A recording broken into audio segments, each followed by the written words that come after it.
तुम्हारी पोल पट्टी खोलने लग जाए तो क्या हो, तुम्हारी पोल पट्टी खोलने लग जाए तो क्या हो, अगर मंदिर की मूरत बोलने लग जाए तो क्या हो, बताओ ब्रह्म बेला में जहां तुम पाप धोते हो वही सरयू का पानी खौलने लग जाए तो क्या हो। 100 साल हो गया लेकिन दिमाग अभी भी बच्चों का, अभी बच्चों की तरह खेल रहे हैं। इस शरीर के 100 टुकड़े भी कर देंगे आप तो आपके सामने झुकने वाले नहीं है। इस मां भारती ने बहुत सारे बेटे ऐसे पैदा किए हैं जो आपके सामने कभी सर नहीं झुकाएंगे, आपसे लड़ने के लिए तैयार रहेंगे। हम आ भी भरते हैं तो हो जाते हैं बदनाम, और वो कत्ल भी करते हैं तो चर्चा नहीं हो। सभी का ध्यान बांटा जा रहा है, सभी का ध्यान बांटा जा रहा है, ये हिंदुस्तान बांटा जा रहा है, सभी का ध्यान बांटा जा रहा है, ये हिंदुस्तान बांटा जा रहा है। हमें ये मंदिर और मस्जिद दिखाकर हमारा ध्यान बांटा जा रहा है, हमारा ध्यान बांटा जा रहा है। आपने बात की कि आप 5वीं सबसे बड़ी अर्थव्यवस्था बन गए दुनिया में, बहुत अच्छी बात है, मैं आपको शुभकामनाएं देता हूं। भारत को दुनिया की पहली नंबर की अर्थव्यवस्था बनाइए, हम सब खुश होंगे। लेकिन इसके साथ साथ प्रति व्यक्ति आय के मामले में आप कहां खड़े हैं? प्रति व्यक्ति आय के मामले में आप 141वें नंबर पर खड़े हैं, 141वें नंबर पर। 5वीं बड़ी अर्थव्यवस्था किसके लिए मान्यवर? चंद पूंजीपतियों के लिए, जिनका लाखों करोड़ रुपए बैंक का कर्जा माफ किया गया। यह किसके लिए मान्यवर?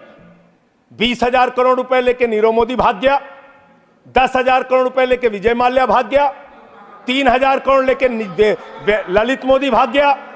ये कौन है? ये कौन है बड़े बड़े पूंजीपति?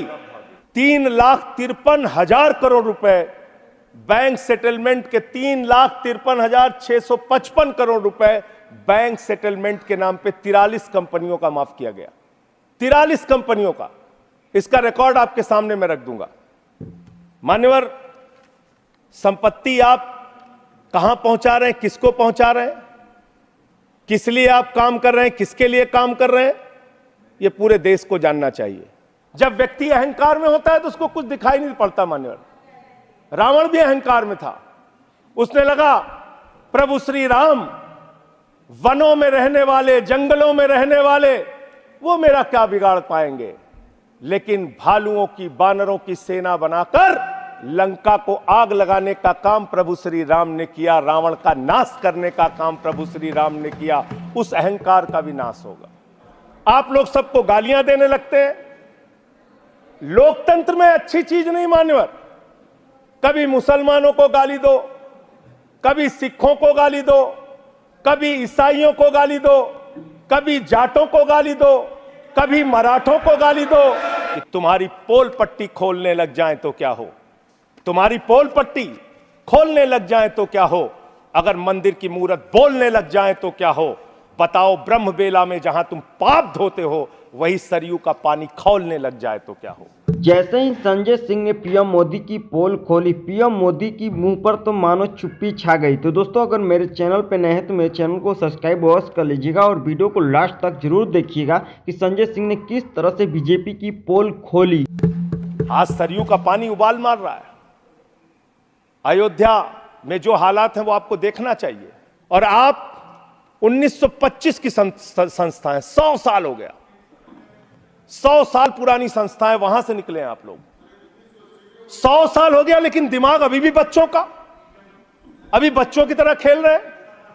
अरे मैं राजनीति में आया डॉक्टर लोहिया को पढ़ के, लोकनायक जयप्रकाश नारायण को पढ़ के, राष्ट्रपिता महात्मा गांधी को पढ़ के, शहीद आजम भगत सिंह को पढ़ के। इस शरीर के 100 टुकड़े भी कर देंगे आप तो आपके सामने झुकने वाले नहीं हैं, आपसे लड़ेंगे और जीतेंगे। आप डालिए, उत्पीड़न कीजिए, जितना करना चाहते हैं आप कीजिए उत्पीड़न।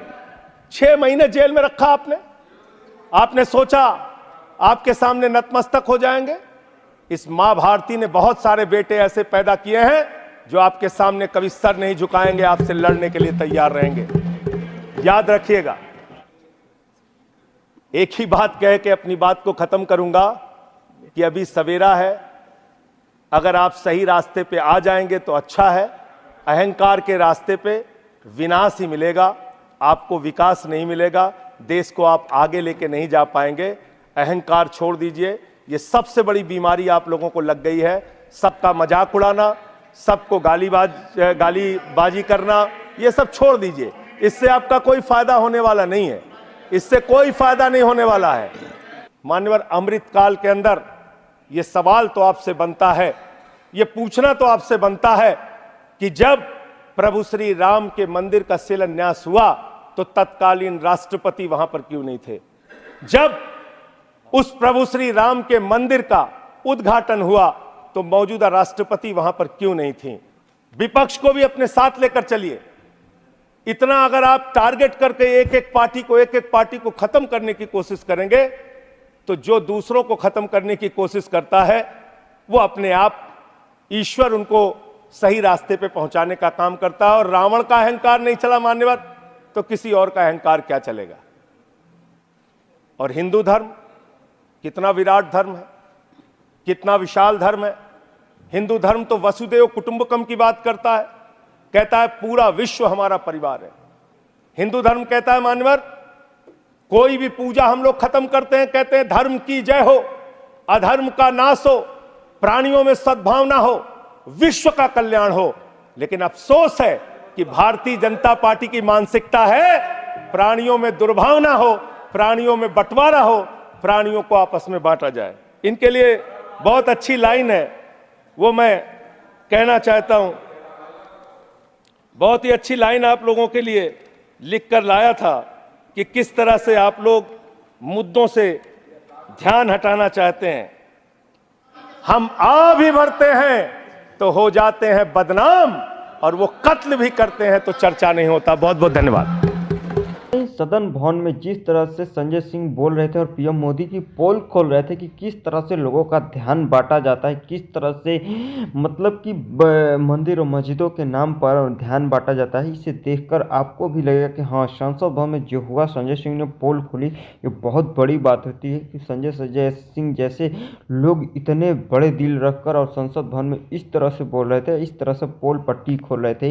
ये बहुत बड़ी बात थी कि संजय सिंह इसीलिए जाने जाते हैं कि वो सच्चाई को सीधे सीधे सामने रख देते हैं और वो गरीबों के लिए लड़ते हैं और सच्चाई के लिए लड़ते हैं। जिस तरह से उन्होंने बात रखी है संसद भवन में जितने भी लोग थे वो तालियों से उनका स्वागत करने लगे और तालियां बजने लगी पूरे संसद भवन में, क्योंकि संजय सिंह सत्य बोल रहे थे।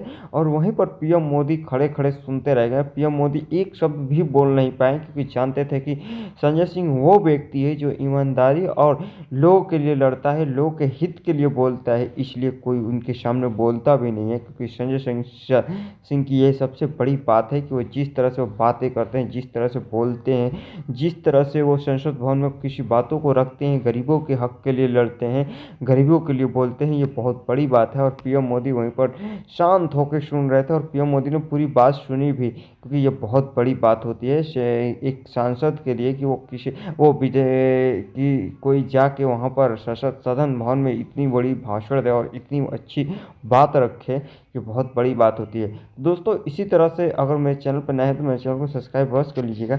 और संजय सिंह के और पीएम मोदी के बारे में आप क्या कहना चाहते हैं, ये भी कमेंट में ज़रूर बताइएगा। पीएम मोदी ने किस तरह से देश की सेवा की और किस तरह से सेवा कर रहे हैं। दोस्तों, मिलते हैं अगले वीडियो में, तब तक लाइक, कमेंट और सब्सक्राइब जरूर करिएगा।